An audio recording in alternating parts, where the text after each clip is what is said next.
Matt Provence here on the Highlander Sports Network. We're talking a little baseball here today, and we're doing so with senior catcher Paul Franzoni. First of all, Paul, thanks for coming in. Yeah, thanks for having me. It's great to be here. Start the countdown for these guys, baseball. I talk about pitchers and catchers in the major league, mid-February. Yep. Talk about the excitement of getting the game underway here next week. Yeah, we can't wait. Just today we were talking in there, and it feels like we've been in the turf room forever. We just want to get out and start competing and playing games. We just want to win some games. So. Well, for a guy who's played baseball his whole life, and last year, of course, the team got off to a decent start, and then unfortunately the COVID shutdown. How frustrating of a time was that for you and your teammates? Yeah, I mean, we were doing everything we could to have a semblance of normalcy. I know a lot of us built gyms in our houses. We were getting out to the local parks.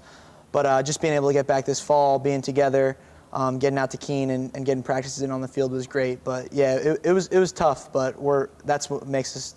It's very thankful to be back in action. So. Yeah, like extra excitement, if you will. Now you mentioned the turf room a few minutes ago. I mean, this is something that was new to NJIT when they built this facility, the WEC, 4 years ago. So talk about what that has meant to your preparation as a collegiate athlete. It means everything. I know we say this all the time, but we think the turf room is one of the best facilities in the Northeast. Definitely.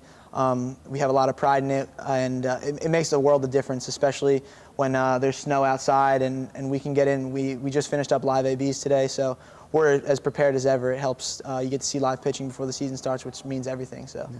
And it's not quite like Ernie Banks, right? The white snow, the gray clouds, let's play too. So that's kind of what you guys have been working through. Yeah. Now, you play all the time. I mean, I'm looking at the numbers last year. You started, in all the games and all 12 of them. And then, of course, your year before that, all 45 games. Yeah. As a catcher, and I know you get some reprieve as a DH, but as a catcher, how do you handle that type of workload during the course of a season? Yeah, I just work hard in the offseason to get my body ready to withstand the kind of the gruels and the toughness of the season. But Coach Fisk prepares us well in the weight room to kind of have our bodies ready for that long season, because it is baseball's, you're playing basically every day. It's a long season. But yeah, just the preparation in the off season, just in the weight room, making sure during the week I take care of my body in the training room is all key. So. I talked to Coach McClellan from time to time, and he's really excited about the group of pitching that he's assembled here for you guys. You work with the pitchers all the time as a catcher. Mm-hmm. So from your perspective, what excites you about the group that we have here as you head into your senior year? Yeah, I think it's safe to say this year we kind of have the most depth that we've ever had pitching-wise. It was guys were really competing to find their roles this year. I know a lot of guys wanted to start. We have this year with Jared and staff coming back, 2 veterans, especially with the COVID year.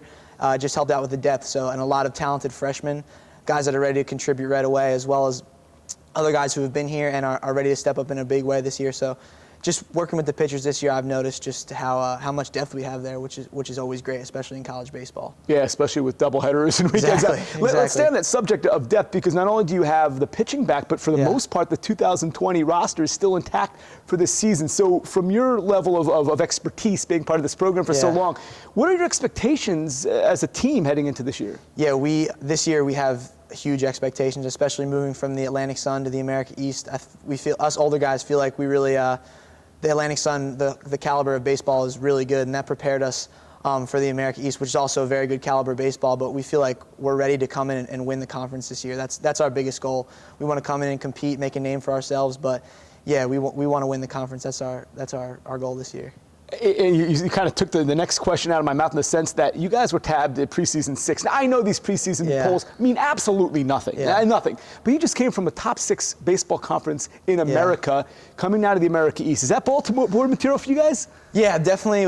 When we saw that, we as you said, it doesn't mean anything, but we feel like once we get out onto the field, we'll show the type of team that we are, and we're excited to do that. So.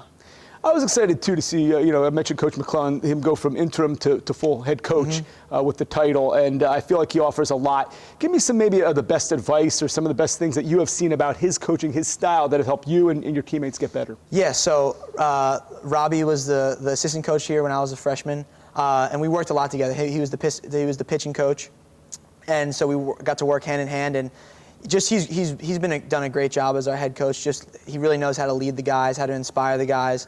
But yeah, it's great working with him. He works with us catchers and pitchers. He's done a great job leading us. So. Now, I know I got to let you go, but we talked about the excitement, the added excitement because of COVID last year. But you have a brother who's a junior outfielder at Xavier. Did you get a chance to work out a lot during the lockdown? And how did that help each other? How did you guys help each other? Yeah, it was key having my brother. He helped me out an incredible amount. I know we push each other very hard. I have another brother who plays football at Brown, so we always are pushing each other. It's like we always have a built-in game in the backyard, whether it's baseball, basketball, whatever.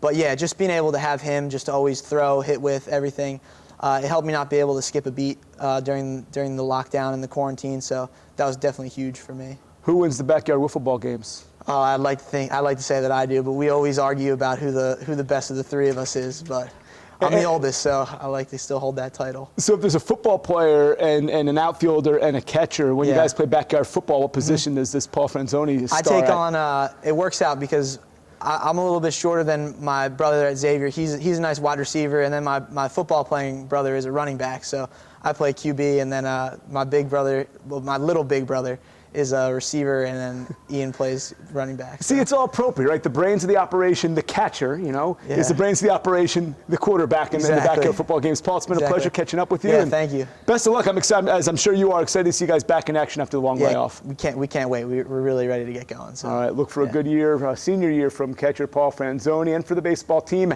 I'm Matt Provence, and saying thanks for watching this edition on the Highlander Sports Network.